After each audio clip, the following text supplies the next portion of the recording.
Being a ministry wife is a vocation without a job description. And let's be honest, sometimes it seems like ministry might be easier if we did have one. If you are a ministry wife like me and are looking for hope, perspective, and a little bit of practical advice regarding your role, you're in the right place. Hi, I'm Christine Hoover. Welcome to the Ministry Wives Podcast, a production of the North American Mission Board. Join me as we hear from women from various ministry contexts, having authentic conversations about our shared joys and challenges, even the ones we're unsure we can talk about. No topic is off limits. Today, my guest is Rivers Partin. Rivers and her husband Dave live in Kansas City, where they planted Neighborhood Church about 6 years ago. They have been married for 24 years and have 4 kids. Rivers is a graduate of Midwestern Theological Seminary, and she serves on the spouse development team at the North American Mission Board. I asked Rivers to join me today to talk about loneliness, and specifically loneliness in ministry. We talk about the gifts that loneliness can bring to us. We talk about the different types of loneliness, and we talk about ways that we can respond when we recognize that we are lonely in ministry. So here, friends, is my conversation with Rivers Partin. Well, I'm so excited to welcome Rivers Partin to the podcast today. Hi, Rivers. Hi, Christine. I have to ask you your name. I've always been like, where that name has to be, her parents must have had a reason for that. Yes. It's my grandmother's name, actually, and it was her mother's name, and it's Cherokee. Yeah. It's Cherokee. Yeah. So your family, you're Cherokee. Yeah. Yep. A little bit for me anyway. A little bit. A little bit. But your grandmother, was she like full Cherokee?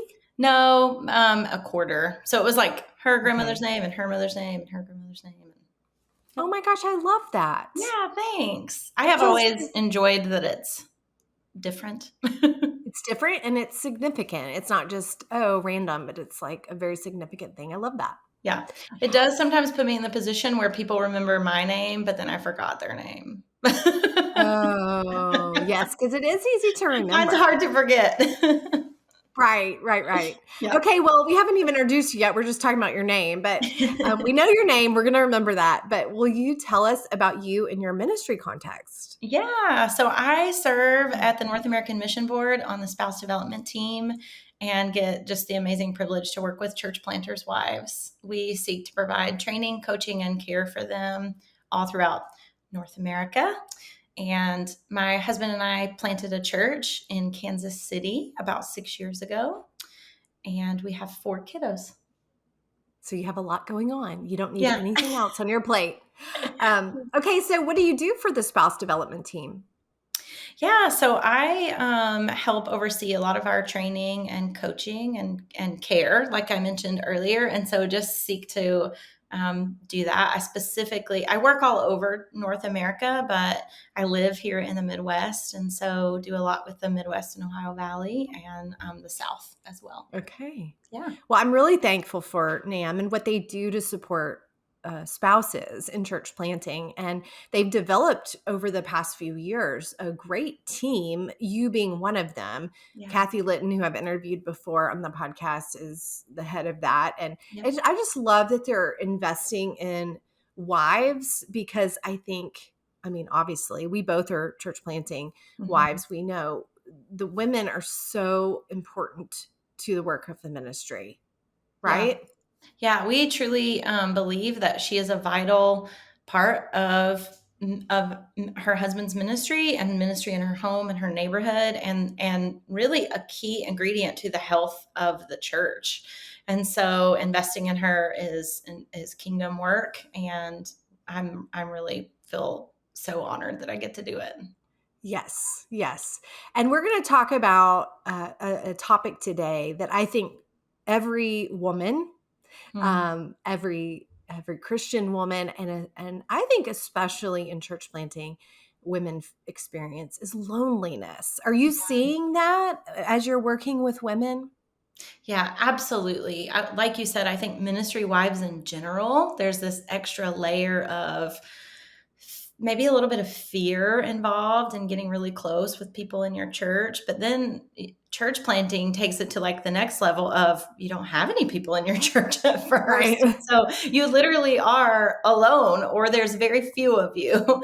And Right. so, yeah, I definitely see it in conversations I have with other ministry wives, especially church planters' wives, and then experienced it myself when we planted. Yeah, me too. Mhm. Why do you okay, I know everyone listening, they know why the loneliness is there, but can you give words or voice to why, like we're talking church planting specifically, why is there loneliness for women? Yeah. Well, I think overall, the answer of why does loneliness exist would be that we were created for relationship. We were created for intimacy.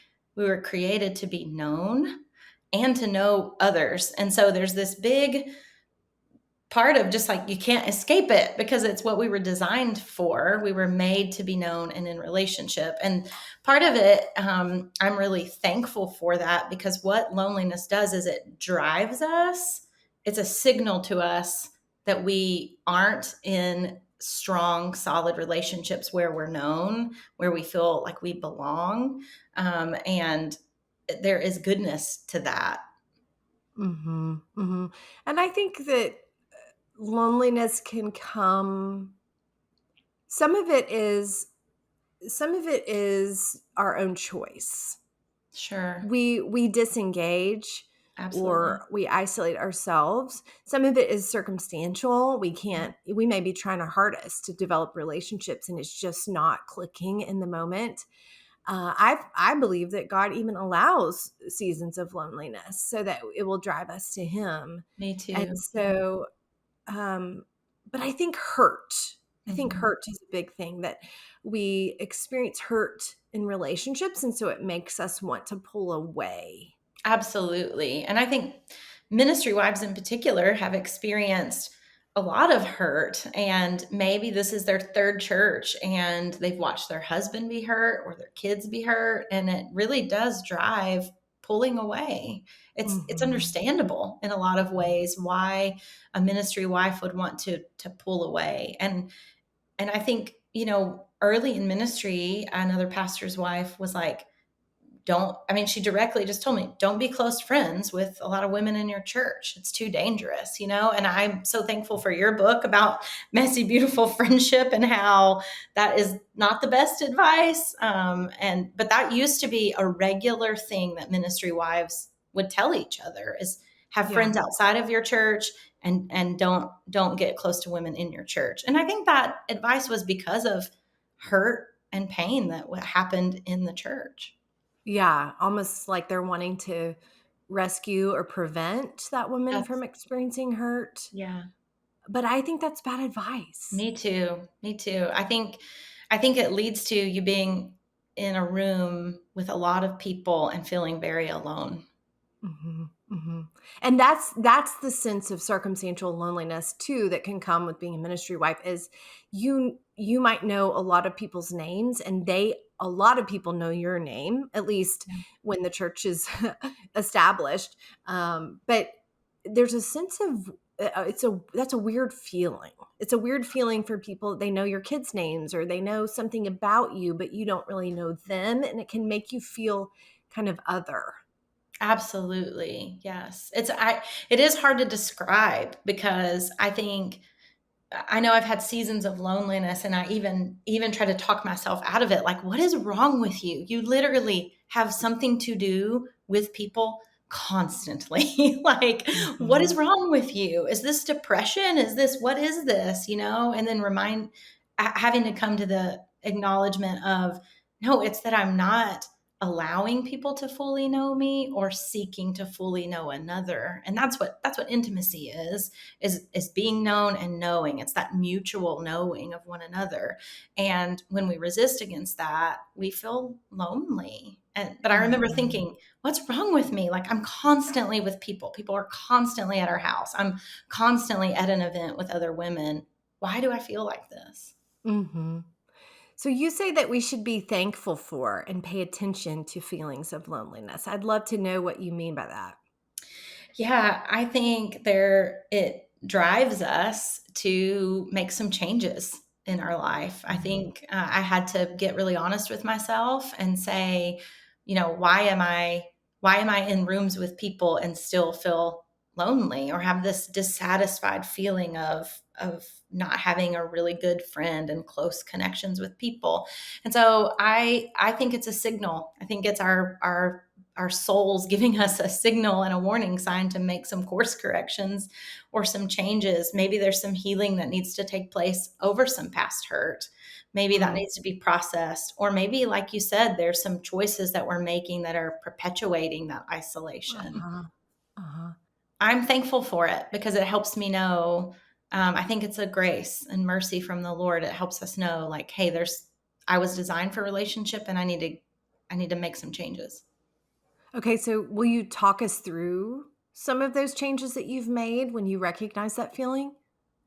Yeah, for me, it's really helped me to try to identify what kind of loneliness I might be experiencing.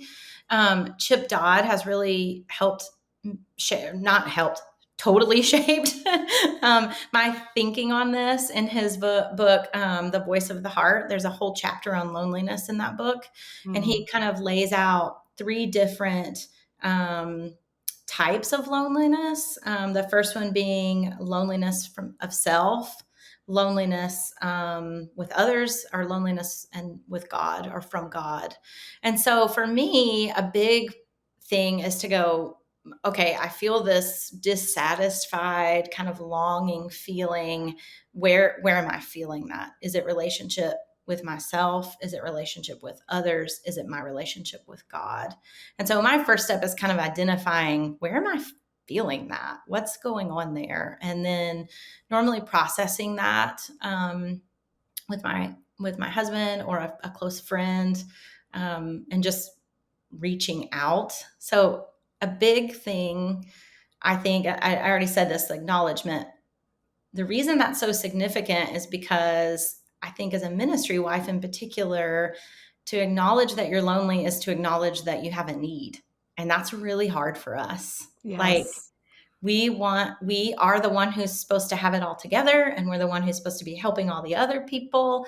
And I can so often talk myself out of it because I know 10 stories that are harder or more difficult Right. than mine. And so for me, that acknowledgement piece it's pretty hard for me to do. It's a pretty significant step. Right. That's so good because maybe it's just me, but I think a lot of ministry wives were so used to action and doing something Mhm. and activity and busyness that what I do when I have those feelings of loneliness is I want to avoid that feeling. And so I do a workaround. Instead of acknowledging the feeling, I go straight to action. Yep. And not always connecting with someone, but just staying busy. And I think it's important, as you said, to stop and acknowledge it because it's a point of connection. Like you said, we could, and what's going on inside of ourselves? Mhm. What's going on with the Lord? What is He doing? And then we can take action. But it's like stopping and acknowledging the feeling is so important first. Yeah. But it's super, super hard when you recognize that to go, I do have a need for relationship, but I don't quite know how to get there. Yeah. Yeah. It's even, you asked earlier, like, do I hear about this a lot? And I said yes very quickly, but honestly, I don't hear very many ministry wives use the word lonely. I think Mm, because they're surrounded by people mhm, and they have a lot of, I'm using air quotes here, relationships, right? That we mhm, have a lot of relationships. And so it even feels foreign for us to say, I feel lonely. Like, that's even, we resist against even saying that because we know 500 names of people and our phone rings constantly, or we are never lacking in activity and events. And so it's even hard to just say, but I still feel lonely. mhm. Can Yeah. you speak more about feeling lonely with yourself? Yeah. Um, I think as women, this is ministry wife or not, I think this is a particularly hard one. It's knowing your feelings and understanding what you're feeling and what's going on in your head. And honestly, the antithesis to being connected with yourself is busyness. And Yeah. that's why I think this one is harder for women in general, is because there is always a running to-do list in my head. There is always, I need to make a dentist appointment for one of my kids, and my other kiddo lost their retainer, and we're clearly having a lot of dental problems over here Yeah. in our house. That's my actual to-do list. But there's always things to do, and a really big warning sign for disconnection from self or loneliness from self would be living at such a pace that you aren't thinking. You're not it's not thinking. It's not, you're not aware of your thinking. You're Right. not, you're having a lot of automatic thoughts. You're having a lot of discourse in your head about what you need to get done, but you're not kind of evaluating, am I speaking truth to myself? How am I feeling? What is going on in my head and my heart? Where's there sin in my life that might need repentance? Where is there even time for gratitude and thankfulness? Like, all those are disconnections from self, and you become low. I know I feel that, like, gosh, I haven't had a moment to think. I haven't had a moment to like just process how I feel about what happened yesterday with that friend or with Yeah. my kiddo, or the fact that our car broke down again. I haven't even had a moment to process it. And I start to become kind of bitter against the busyness, bitter Yeah. against someone else asking for my time. Those are warning signs for me when something that I enjoy doing becomes not fun or joy filled anymore. That's when I know, like, I'm overextending myself and I'm becoming lonely for a little bit of space. Yeah. Yeah. What you're describing, I'm imagining our soul getting suffocated under activity and busyness and needs and things to do. But our souls need light. They need water. They need like plants. To grow.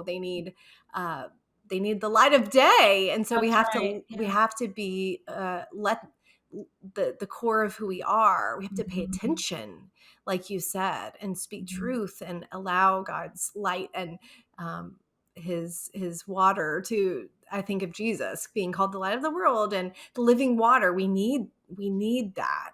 And if we're not paying attention, that's that sense of loneliness. I think we often think of loneliness in terms of relationships with other people, but Yeah. we don't think about it not even knowing ourselves and Right. being in tune with ourselves. But you also mentioned loneliness.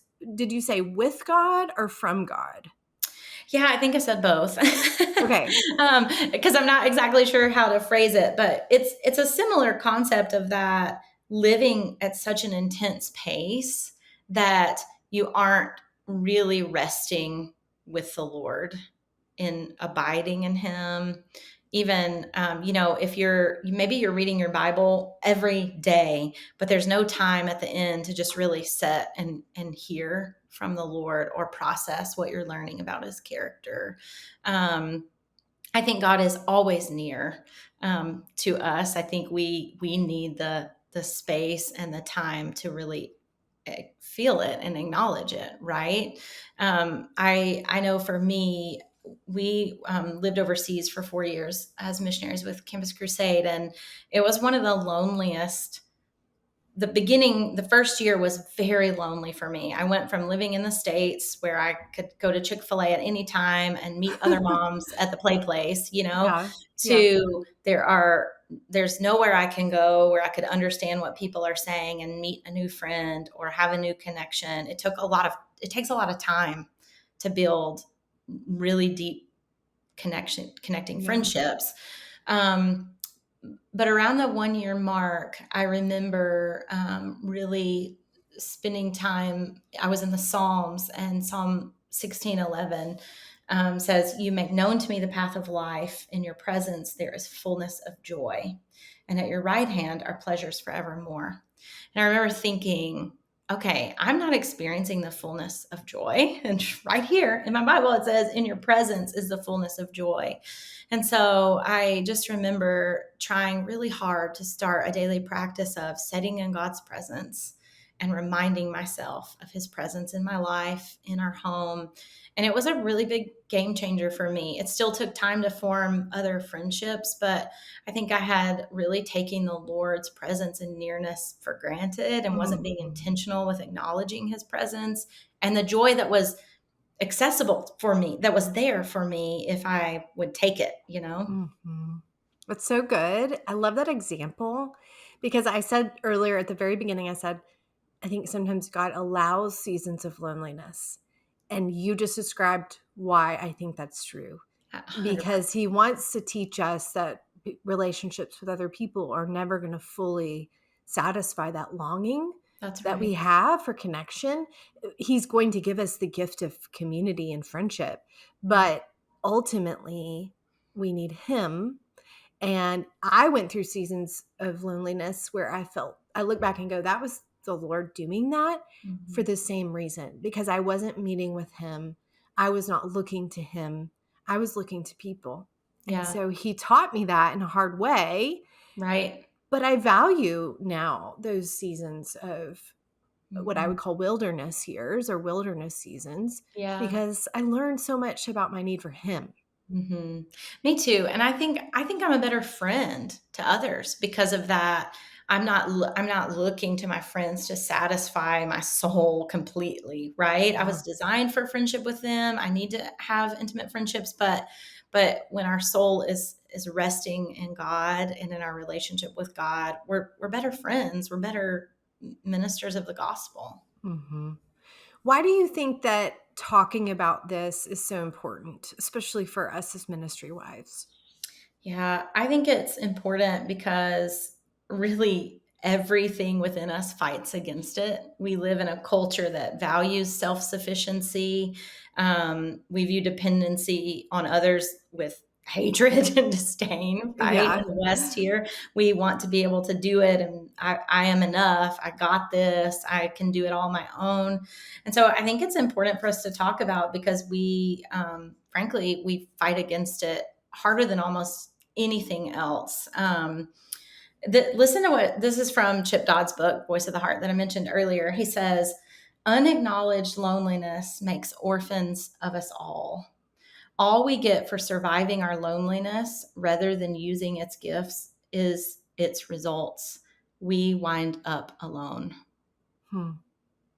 Yeah. Okay. Surviving our loneliness rather than using its gifts. What does that mean, using its gifts? Yeah, I love that particular phrase from the quote. Like surviving it, just bearing under it, never acknowledging it, but using its gifts, meaning a signal, as a signal and a warning Mm. sign. Like, hey, I'm missing out on something that I was designed for. And so, how can I be satisfied in God's presence? How can I Mhm. reach out to others and let them know I'm lonely? Where do I need to take more time and space to think about my thinking and really acknowledge what brings me joy in life and get to know myself better. So Mhm. those would be the gifts of loneliness. Yes, yes.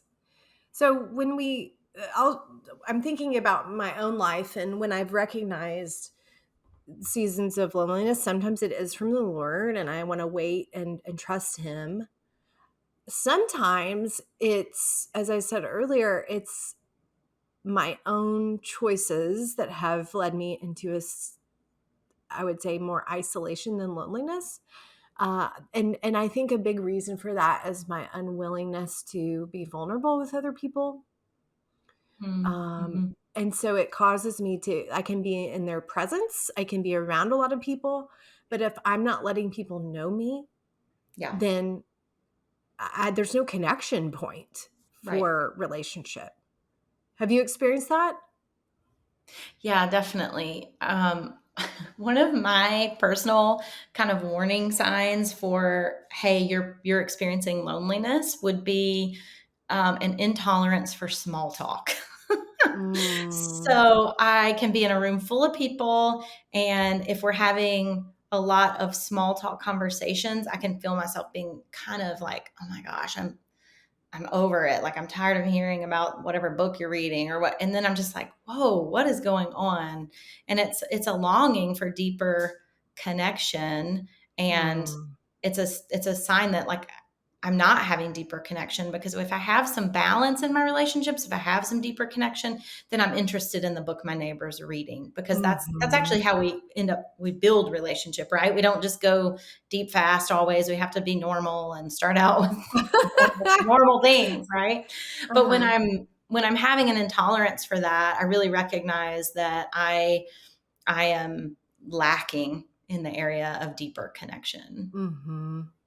So, yeah, the goal in life is that we would have deep connection and intimacy, right? Yeah. So can you speak to what is that? What does that look like? Intimacy. Yeah. I know even that word, we're kind of like, oh, what are we talking about? Like, feels Uh-huh. Uh-huh. uncomfortable, you know? Like, we're talking about marital intimacy, we're talking about friendship. Like, what are we talking about?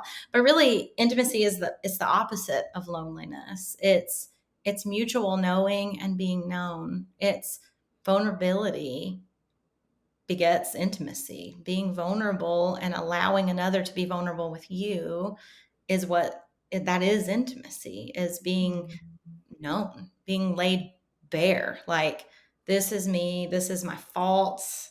Um, this is who I am. And it's not saying I'm gonna stay here or you're gonna allow me to stay here in my faults or brokenness or mistakes, but it is allowing another to know those things and then move forward with grace and kindness for one another. Uh-huh. And every ministry wife listening to that is they just got the heebie-jeebies. Like, Right.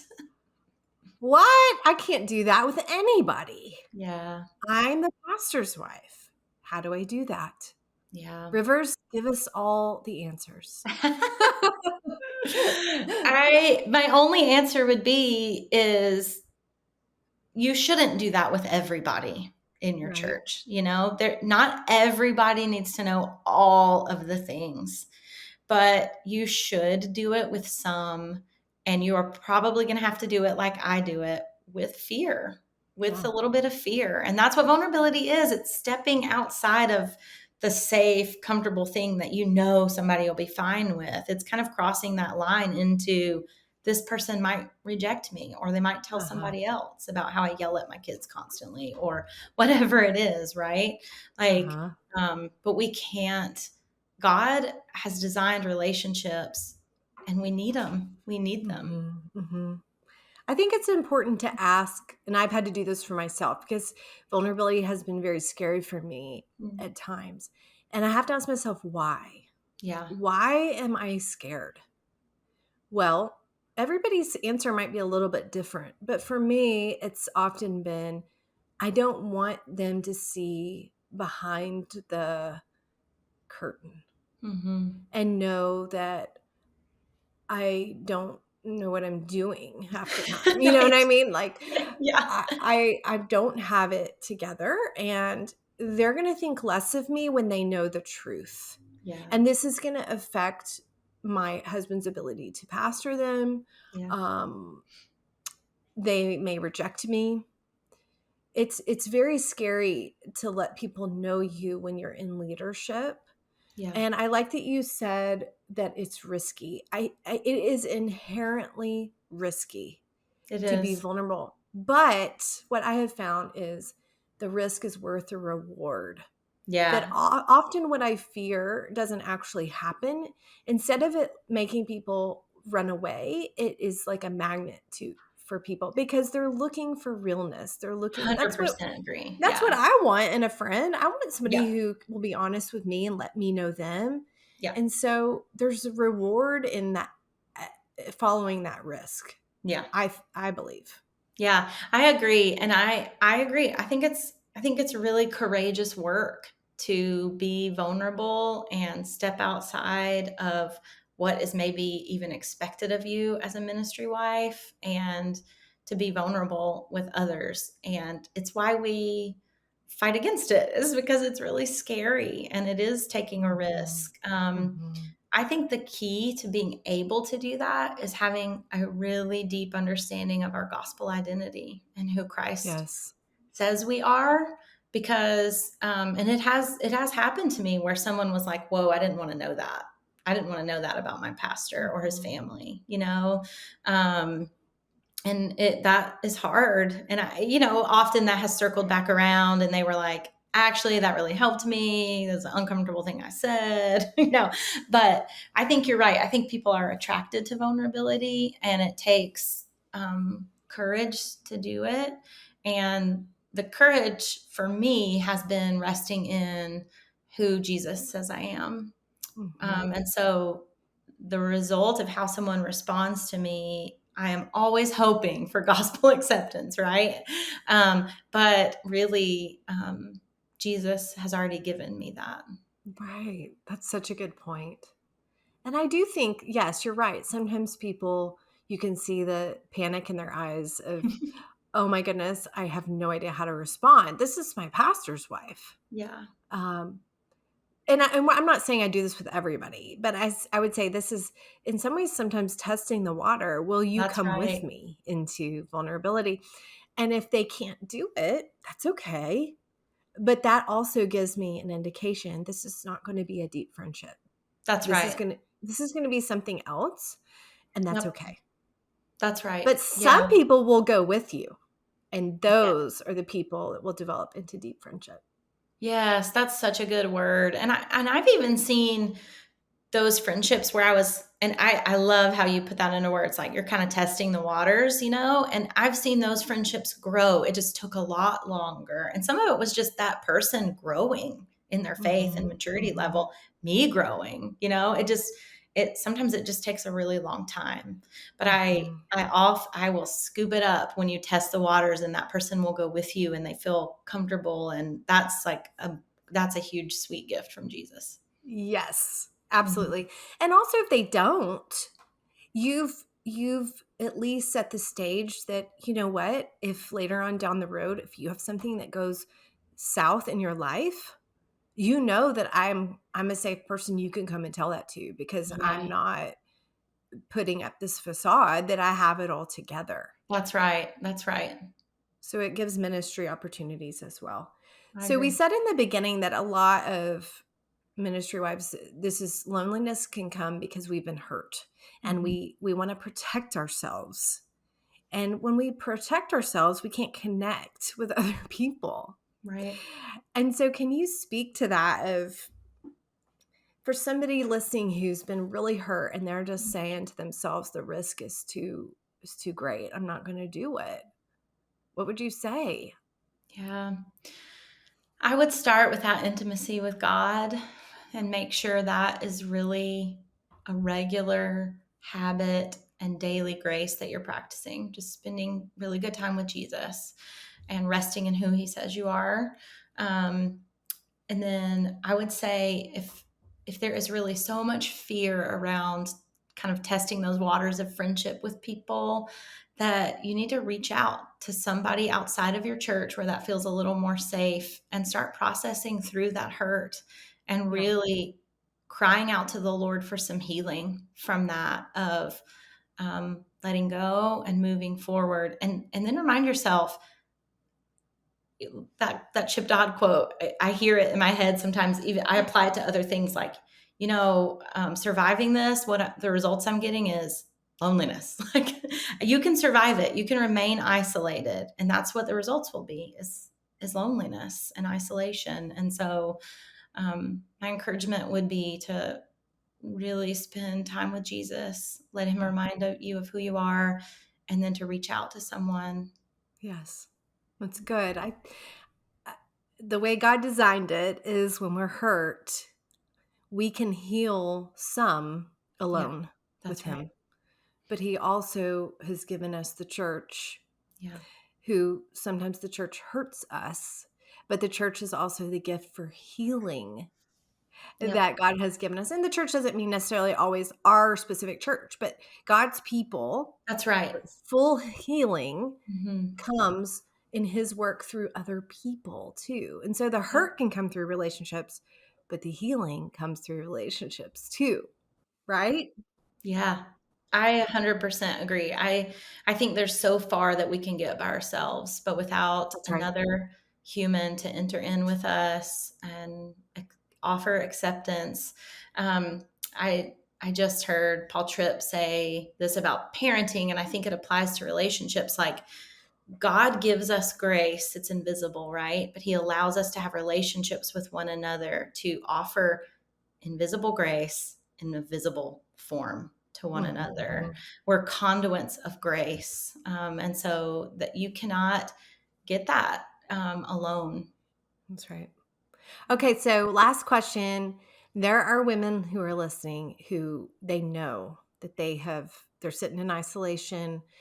Maybe we talked about the hurt thing, but or let's just say this is a woman who just feels extreme loneliness. Mhm. And she's spending time with the Lord. And I'm thinking, like, what's something practical as far as, okay, a step to reach out, or a Mhm. step, what could she do today to change, as you talked about earlier? Yeah. I think, and I know this sounds like a really simple thing, is make time and space for relationships. Like, ask a friend to do something with you. Um, I actually had a friend just this week text me at like 9 at night and just said, could we hang out for 30 minutes? And I was like, whoa, like that doesn't happen to me very often. And I was like really ready for bed, but I just was like, yeah, let's hang out, you know?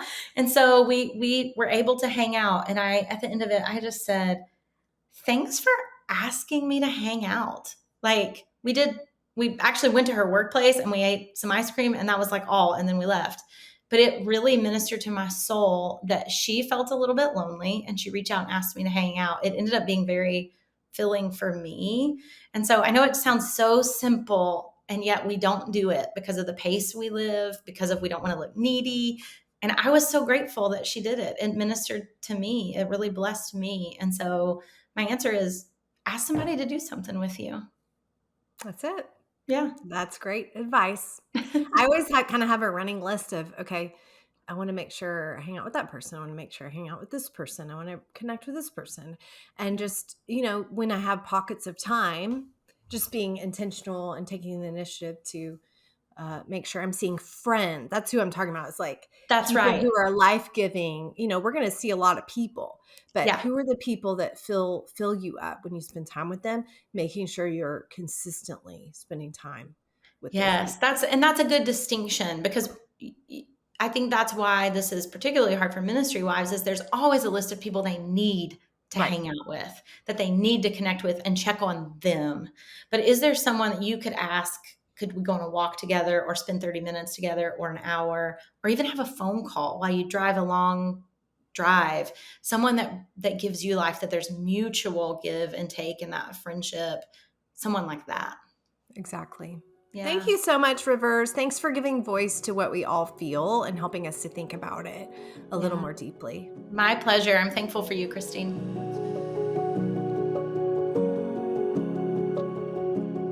Thanks so much for listening to the Ministry Wives podcast, a production of the North American Mission Board.